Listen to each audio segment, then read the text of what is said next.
Please welcome to the stage, Gianmarco Soresi!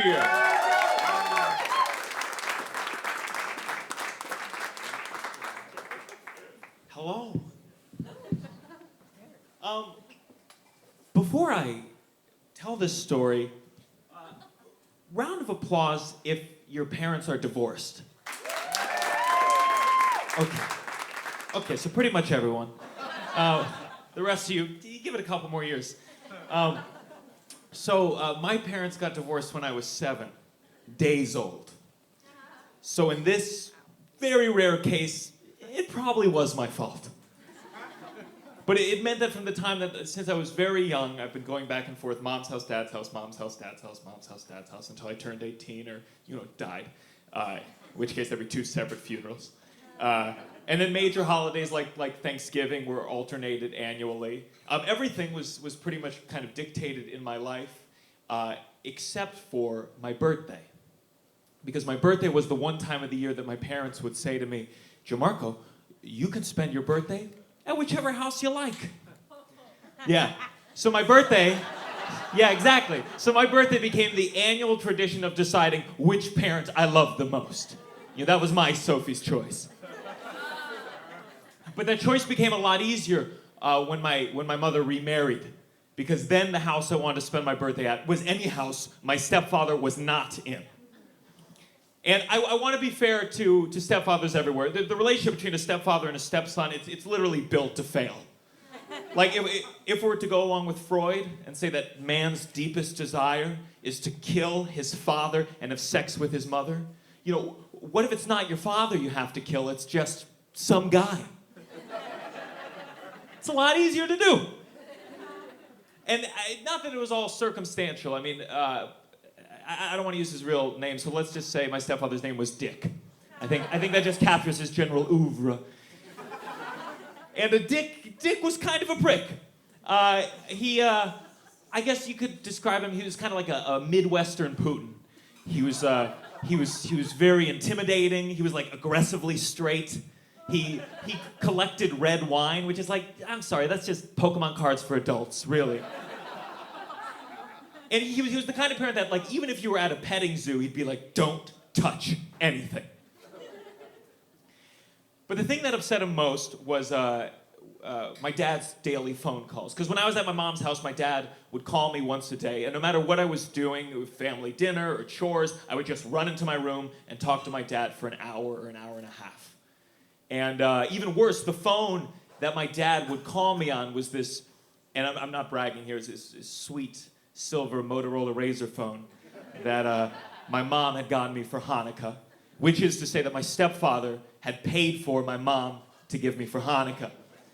But I didn't really care how much it upset my stepfather, because for me, my day never felt complete until I spoke with my dad. Which is why it was very strange when I hadn't heard from my father the entire day of my 15th birthday. Now, I'd chosen to spend this one with my mom because I felt like, 10 in a row with my dad, it might hurt her feelings. And to celebrate, Dick and my mom, they took me to this place called Bethany Beach in Delaware. And the birthday itself had been a disaster. In the morning, I was stung by a jellyfish. We went to this carnival called Funland, which did not live up to its name at all.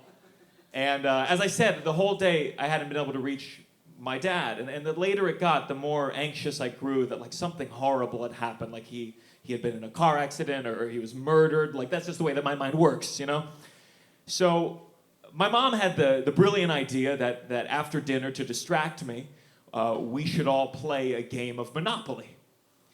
And for those of you with difficult families, board games, pretty bad idea. Like, for my family, games were just an excuse to be openly cruel to one another. Every card game was Cards Against Humanity. Our Scrabble boards qualified as hate speech. Like, the only way to win the game of life was to take your own.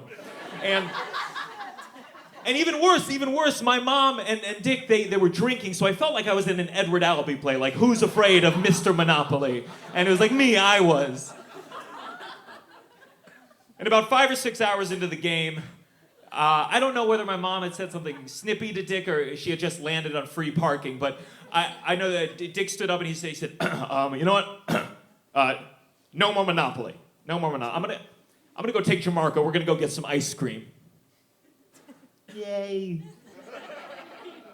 Because it was very stressful to leave the house with my stepfather and not my mom. It would be like leaving the American embassy in like North Korea or something. Like, who knows what's gonna happen?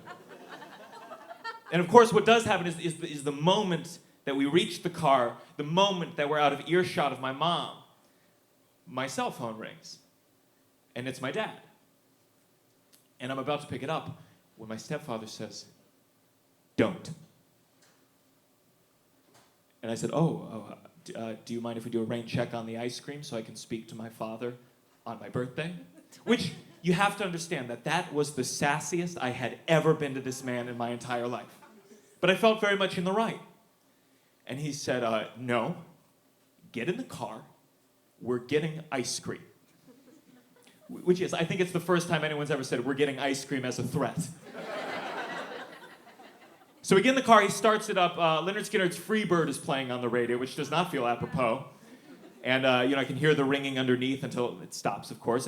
And Dick starts driving the car, and about 3 or 4 minutes into the drive, my phone beeps. And it's presumably because my dad had left like a very long voicemail explaining why he hadn't called all day. And that's when my stepfather turns down the radio. He goes, "Okay, all right, fine. You can call your father back. But I did not get you that phone to talk to that man." So I call my dad back, and he picks up on the first ring. He's very excited to talk to me, and all I wanted to say to him was like, "Could you please pick me up right now?" But Bethany Beach is in Delaware. My family's from Maryland. Honestly, I think if I had told him exactly what had happened in that moment, the way my dad is, he probably would have driven up that very night.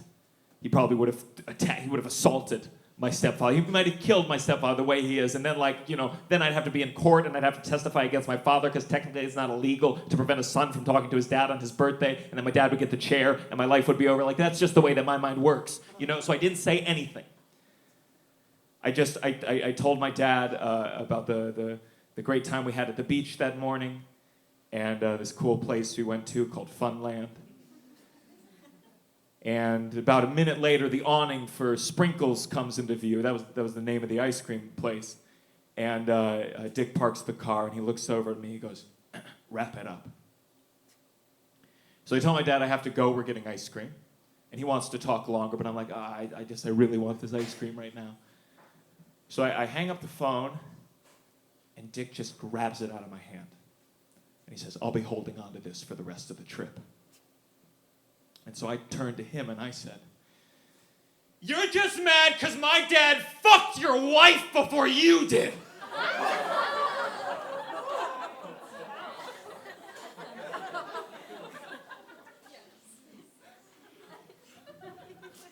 So we ended up not getting ice cream.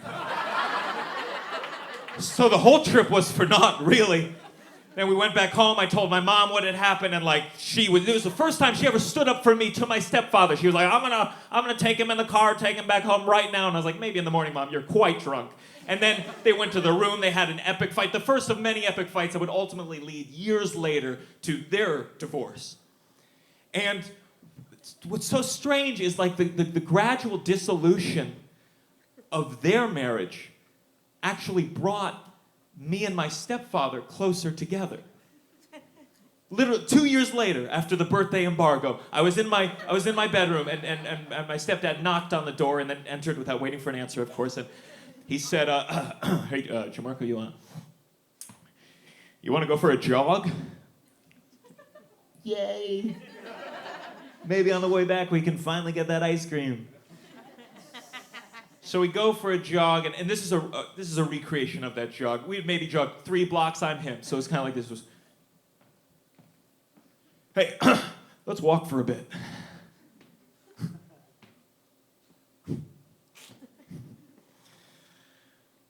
"Why do you think your mother's so unhappy?" It's like, "God, I'm 17, motherfucker! Can this childhood mean nothing to you people?" But one awkward jog after another, we grew closer and closer and closer together. And I realized that we did have one big thing in common, and it's that we both had very difficult relationships with my mother. Like as I grew older, things that bothered me about him in my youth, I found quite good. Like his very starched nature actually made him quite dependable when I was in a pickle. I found out that I love red wine. I'm a big fan.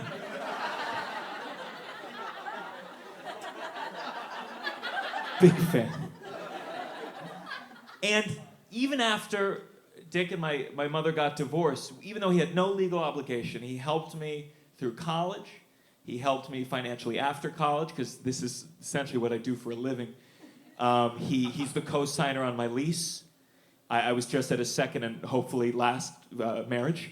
And it was my birthday this past August, and you know, my stepfather, Dick, was the first to call. Thank you very much.